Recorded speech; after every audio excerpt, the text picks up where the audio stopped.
السلام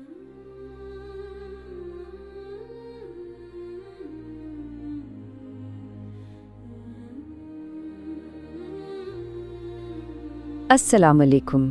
کبھی سوچا ہے کہ کیا ہو جب رہنمائی کرنے والے خود ہی راستہ بھٹک جائیں؟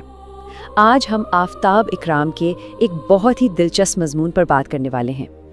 یہ مضمون ایک کہانی سے شروع ہوتا ہے اور اس کہانی کے ذریعے وہ ہمارے معاشرے میں مذہبی قیادت کے بحران اور جو فکری زوال ہے نا اس کی جڑوں تک پہنچتے ہیں۔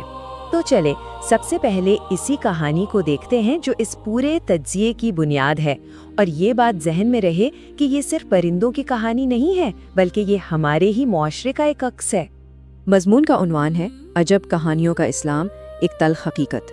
تو مصنف آفتاب اکرام اپنی بات کا آغاز ایک علامتی کہانی سے کرتے ہیں جو ایک بہت کڑوی سچائی کو سامنے لاتی ہے۔ تو ہوتا کچھ یوں ہے کہ ایک شکاری اپنا جال پھینکتا ہے اور اس جال میں 15 مرغیوں کے ساتھ ایک کوا بھی پھنس جاتا ہے۔ اب ظاہر ہے مرغیوں کے لیے تو یہ زندگی اور موت کا معاملہ ہے، لیکن کوے کا معاملہ ذرا مختلف ہے۔ تو جہاں ایک طرف مرغیاں بیچاری اپنی قسمت پر رو رہی ہیں، وہیں یہ کوا یہ جناب ہنس رہے ہیں۔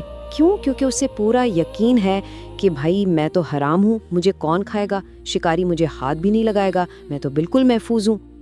لیکن کہانی کا اصل موڑ اس وقت آتا ہے جب جال میں پھنسی ایک سمجھدار مرغی اس کوے کی خوش فہمی کو دور کرتی ہے۔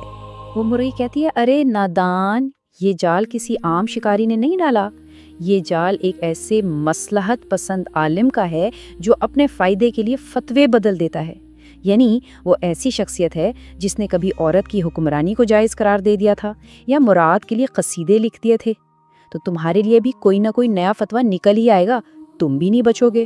تو یہاں آ کر مصنف یہ بات بالکل صاف کر دیتے ہیں کہ بھئی یہ صرف پرندوں کی کہانی نہیں ہے، اصل میں یہ ہمارے معاشرے میں جو قیادت کا بحران ہے نا، اس کا ایک بہت گہرا استعارہ ہے۔ تو اب سوال یہ اٹھتا ہے کہ یہ فتوے کی قیمت یا یہ مصلحت پسندی ہے کیا چیز؟ چلیں دیکھتے ہیں کہ مصنف اس خیال کو آج کی مذہبی قیادت پر تنقید کے لیے کیسے استعمال کرتے ہیں۔ تو مصنف کے مطابق یہ مصلحت پسند رہنما وہ شخص ہے جو اپنے ذاتی فائدے کے لیے دینی اصولوں کی قربانی دے دیتا ہے، مطلب ضرورت کے مطابق احکامات کو بدل لیتا ہے۔ یہ تصور ہی مصنف کی پوری دلیل کا مرکز ہے۔ اور سچ پوچھیں تو کیا یہ صورتحال کچھ جانی پہچانی سی نہیں لگتی؟ اسی بات پر زور دینے کے لیے مصنف نے یہ شعر بھی شامل کیا ہے، عجب کہانیوں کا ہے تیرا اسلام، دین محمد صلی اللہ علیہ وسلم سے کیا واسطہ تیرا۔ یعنی یہ ایک طرح کا شکوہ ہے کہ یہ کیسا اسلام ہے جو صرف کہانیوں تک محدود ہے اور اس کا اصل دین سے تعلق کتنا کمزور پڑ گیا ہے۔ اچھا، لیکن کیا اس سارے بحران کی ذمہ داری صرف ان رہنماؤں پر آتی ہے؟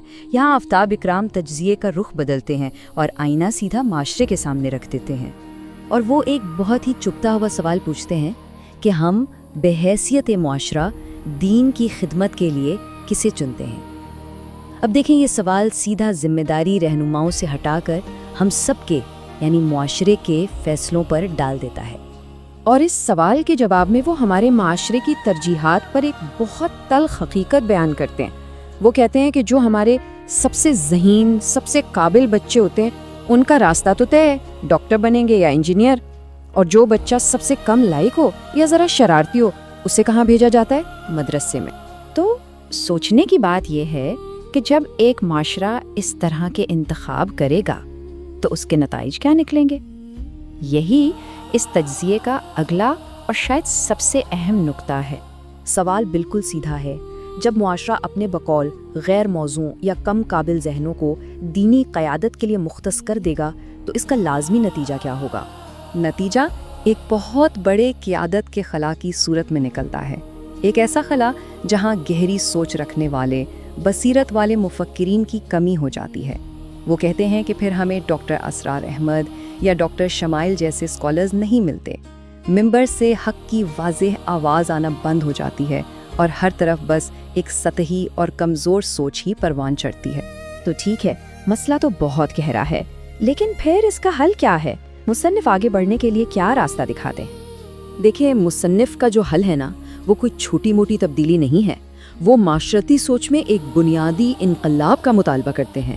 وہ کہتے ہیں کہ پہلا قدم ہے اپنی ترجیحات کو درست کرنا، اور پھر اپنے سب سے بہترین، سب سے قابل بچوں کو دینی تعلیم اور قیادت کے لیے پیش کرنا۔